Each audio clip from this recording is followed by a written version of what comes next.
Pêşengeha peykeran arşevekarê Mehabadî Seywan Seyîdyan li Amedê dest pê kir. Cudatiyekî vê pêşengiyê heye. Seyîdyan vê carî hesinên sar û hişk bi estêtîka hunera xwe nerm kirin û ji hesinan gelek peykerên mirov û ajalan afirandin.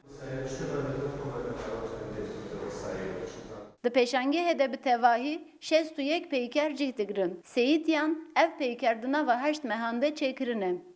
ناو خوردجی اساسنه خو هل دبشیرم یعنی همی حسنه کشی کرام رفنایا و پیش روان دبم اتولیه خو و هدی دیدم برهف یعنی دو parça سه parça و هدی گاوک تدبینی پورتریت کی درد که آجال کی درد که تا همی تشتی کو به حسن تین چکرن همی نخرابن ام دکارم بیشین عربی کو به حسن هاتن چکرن و پر تشتی دنجی به حسن هاتن کرنو خدمتی مروایجی دکن لی بگشتی به آوای کی سردست بینی او ماتریال بخو ماتریال کی حشکه یعنی او سایه Pêşangeh ji aliyê Amediyan ve rastê eleqeyekî mezin tê. Lê ji ber ku peykersaziya hesinan di nava Kurdan de nû ye, fikra standina van peykeran di nava bîneran de tune ye. gelek tişkî pir xweş şekiliye zanakî pir xweş e fikîrkî pir xweş e ez 23 sal emrê min e ez gundim min tişkê wan netaqilî min van mezemat teva jî min diyem ez zanim çi ne Carayê yekemîn ez bînim yani xweş e dîqetam pir kişande.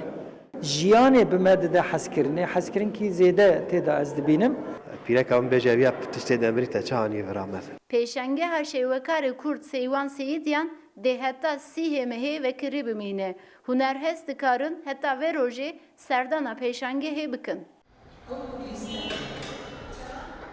Seywan Seyîdyan bi destên xwe teşedan van hesinan û nîşan da ku bi hesinan tenê amûrên şer nayên çêkirin. Ger mirov bixwaze dikare bi hesinan evîndarî jî vebêje. Gönül Morkoç, Rudaw, Amed.